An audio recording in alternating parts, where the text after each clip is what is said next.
Welcome to the DMF. I'm Justin Younts. This is part one. Turn Dot and Viva Verde. I'm great, Justin. Thank you. So great to be with you today. Absolutely. I grew up in Buffalo, New York, Oh, one wow. of the snow belts actually of New York, and loved growing up on the East Coast. It was wonderful. It's a beautiful city. We're close to New York, close to Mhm. Canada. So I spent a lot of time in Canada during the summer, especially at the Mhm. beaches there, and also in Toronto. So I had a really nice youth group, went to all convent schools, all girl convent Oh, schools. So wow. that was also very kind of interesting. I had four brothers, though, that kind of counterbalanced all of that. So it Very was good. good. No sisters, except my sisters at the convent school. Absolutely. Yeah, I was. I remember as a young girl going to my grandmother's for where I heard opera all the time as she made her sauce on a Saturday morning for Sunday. Yeah. And I remember after lunch, we would have a 2 o'clock lunch, and then I would beg anyone to take me to the cinema. I was 6 or 7, Yeah. and then I would beg them to stay for the second showing because I needed to see it twice. And I just loved being immersed in those worlds, those interesting, mysterious worlds that were created with color and sound, and these worlds that I knew nothing about, but was being educated in a way.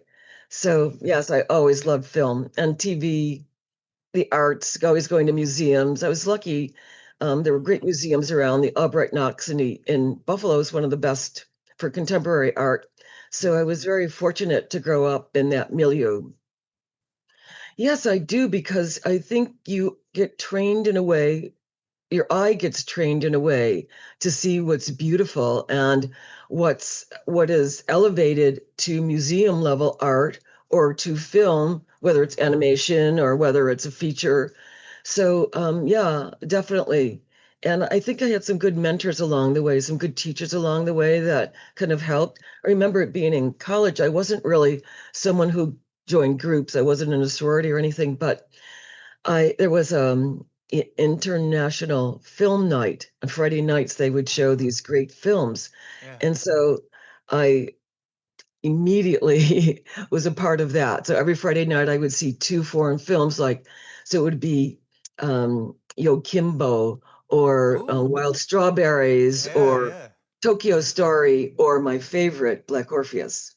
So I was Nice. stimulated and inspired by these films, also to travel. So it inspired me to become a part of the arts, to work in the arts, and also to travel to all these places where these cultures were so unique and unusual. Or the language, I was a French major, but when I lived in Japan, I studied Japanese. I lived there for almost a year Oh, at a wow. Zen Buddhist temple, and I studied Japanese. So I saw Kokuho, which is the Japanese entry Mm. for this year. I was at the screening with the director, and I was able to talk to him a little bit in Japanese. And I just love being immersed in those cultures, just like I love Yeah. being immersed in those films. That's That's awesome. right. Those, great, those are such Oh, you have a great love for films. those movies as well, I Oh, see. yeah. Yeah. Yeah, I love you. That's yeah, such an awesome yeah. film. And they're starting to put those Mm, in the theater. So I don't mm. know. Anything's possible. I just think it's. I went to Mount St. Joseph's. Hmm. So it was St. Joseph Nuns in Buffalo. And then I went to the University of Buffalo. As Hmm. I said, I was a French major. And then I moved to Aspen right away. And I lived in Aspen and was there. I was a little bit of a hippie, a flower child, and skied and Yeah. had a great time. There's no TV, no newspaper. So it was Yeah. total the reality that we wanted to create there, and that was Yeah. pretty special.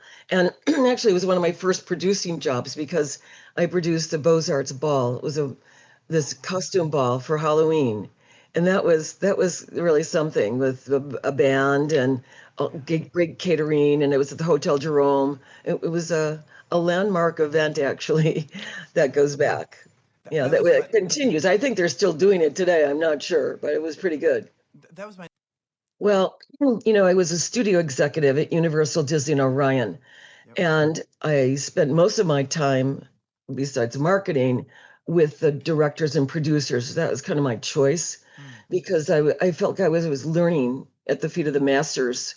And Yeah. seeing a film, when you create marketing materials, whether it's a trailer whether it's TV clips or even a poster, you have to really understand the essence of the film and the special moments. So you would see a film 100 times, literally, over and over and over to get those beats to take out, to extract the select moments that are going to either inspire or encourage someone to see the film. And also for niche markets, so you would do it for different markets. Yeah. So I love doing that. It was always a great thing for me because I learned so much, the mastery of sound, of color, and of acting, obviously, and of directing. So you can see right away, you can see through things right away. I see a film right away, and in 2 minutes, I know. Is this going, well, I'll give it more than 2 minutes. I do the same thing with books, though. Maybe I'm not that fair, but you can usually tell, well, no, do they have it? Do they have something to really bring me in? So I love doing that. And then, so I was working at, as I said, Universal, Disney, and Orion. And when Orion closed their doors after back-to-back Oscar sweeps with Dances with Wolves and Silence of the Lambs, which I oversaw as the head of marketing, along with great people. I mean, Tama Masuda did amazing one-sheets, and David Forbes was the president of the overall company. All, Bev Weinstein did the ad buys. So there was a great group. There was not very many of us, 8 people. Honestly, it was a very, very skeletal crew, especially compared to the studios. When I worked at Universal, there were hundreds of us, and Disney too, hundreds of us. But Orion was a little different, but it was my favorite experience. And working with Arthur Krim was divine. It was a gift. So after we did that, the company closed. Unfortunately. I wanted to ask, so were you at university before Orion?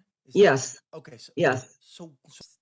Okay. So I think I started at Universal definitely in the 70s. Oh, in the 70s. Oh, wow. In the 70s, yes. Way before a lot of people were born.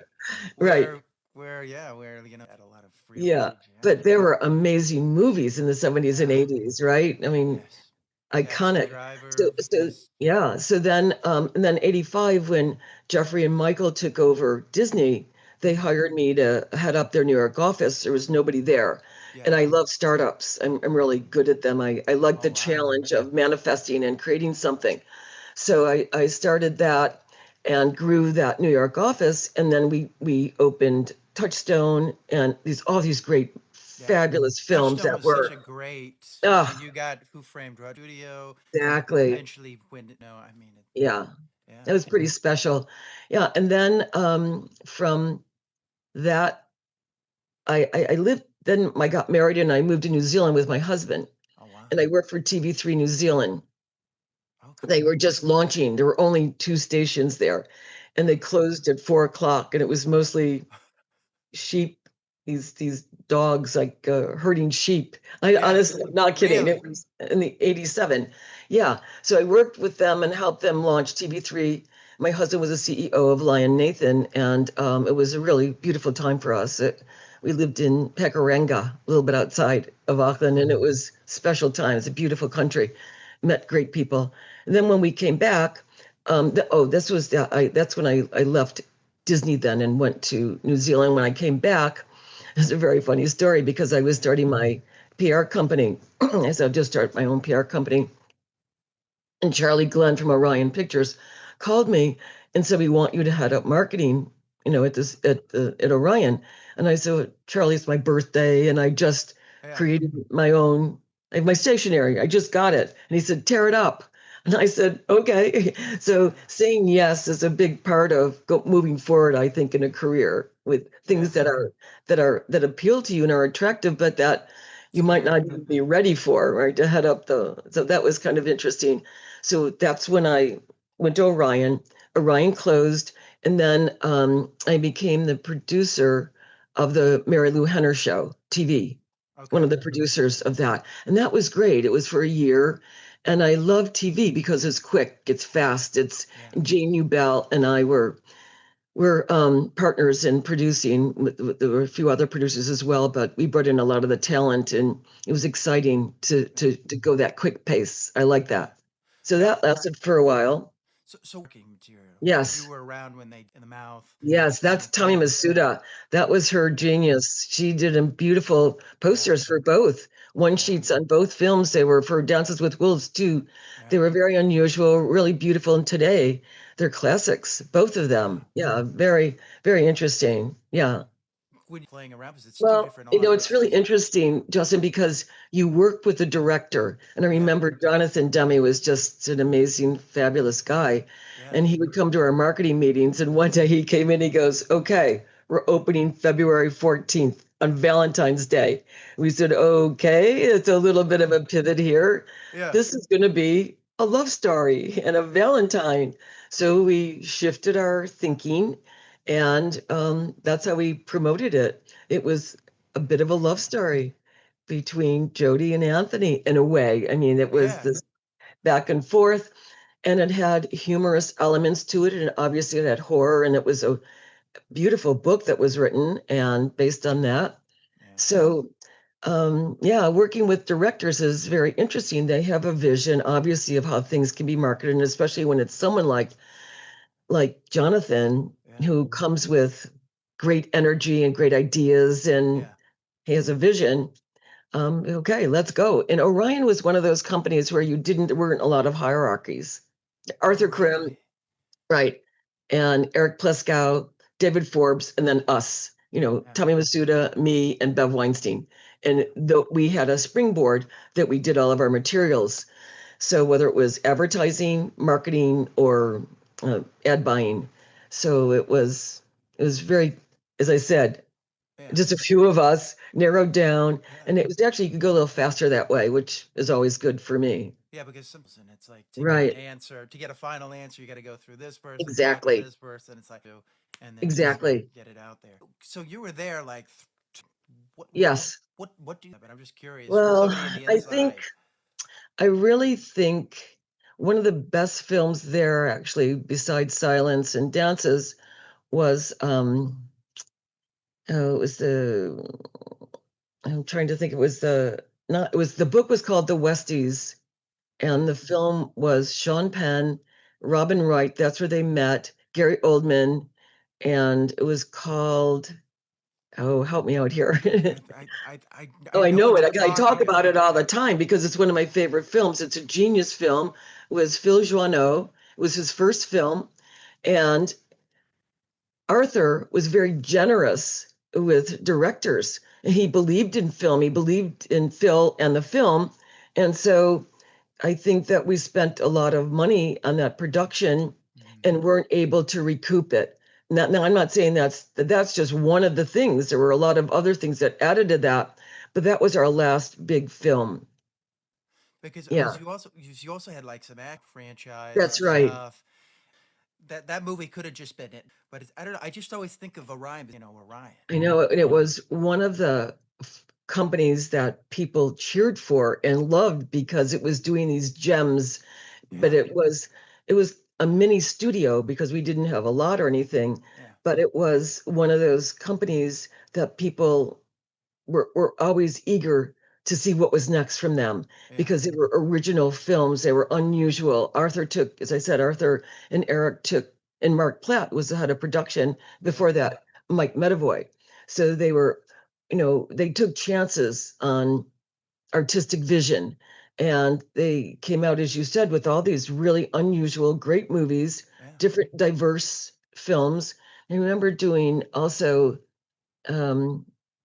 God, there were so many great movies there. It was just a while ago. I can't bring them up. No. We're talking about like just Yeah. we're going. 91, 92 is when I was there. Yeah. But it's interesting. Okay, so options. How did that you? Well, no. Interestingly enough, things really kind of come to me. I work very hard, and I'm always ready and say yes to a lot of things. So things were coming to me. And I remember Gary Goldstein had a play. And I said, I love this play. Let's get it out there.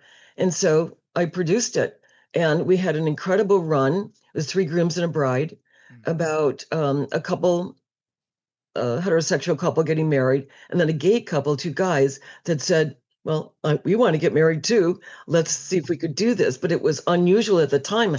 It was 2000, maybe two or Yeah, that's one or two. before. It's like way before. Before is like Oh, really when yeah. it started to hit the Yeah. headway of like, Yeah. It was we ahead can of do its this. time. But it was a really sweet, wonderful comedic turn. Yeah. And so and we had it, let's see, I think we had a great run, and we went actually 2 and 3 runs over. So we made money on it, which is unusual too. I love producing. I have a lot of friends. I get them enthused in all these different marketing angles to get people interested and inspired to see a film, a play. So Yeah. it's always interesting to me. I love the challenge of it. You like to Yes, start up I a new do. field. And that's what producing is, right? It's a Yeah. startup. When I think about Viva Verde, and I always turned out, especially Viva Verde, Ivana and I had we have a 30-year friendship. And I remember 13 years ago, I was living in Rome with my husband, and she connects with me through Facebook and says, I've got this project. She's a Ramne Ringo Q Buddhist. And she said in her chanting, my name came up, and That's that she should get in touch with me to get involved in this project. And it sounded great to me. It was Verdi, who, I grew up with opera. Yeah. And I worked with Zeffirelli on La Traviata when I was at Universal, and he and I became good friends. And so I had, kind of a proper education through my time with Franco Zeffirelli, and would invite me to all the rehearsals. I was living in New York at the time, was at the Met all the time. What was So that like working with Zeffirelli? I'm sorry. yeah, I gotta ask about that. That's really, awesome. really. I mean, I don't know. I feel like the luckiest girl in the world Yeah. because I love the arts and I have a passion for them, and I want the world to understand that they're accessible. And I think that's my work kind of leans towards those. So when she called me and I said, "Oh, this is amazing. I have karma with Verdi." My grandmother's Mario Lanza albums, when she made her sauce, were Verdi arias. And there I worked with Zeffirelli. And so I was thrilled, to have this opportunity. So she and I went to Milan on our own money.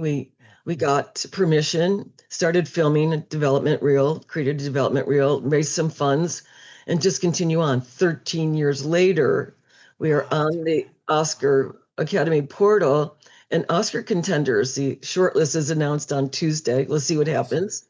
So that was really right from the very beginning. And then Ivana and I did a paper cut, wrote, what we thought we could see after meeting these residents there, and then brought on all these great people, editors, and Nick Pike did a beautiful song, Sweet Dreams of Joy, which is also up for Best Song right now. That's awesome. So yeah, we put together a great team, and I think our film is really touching a lot of people. It's relevant. It has hope and inspiration, and people identify with it. It's a universal music.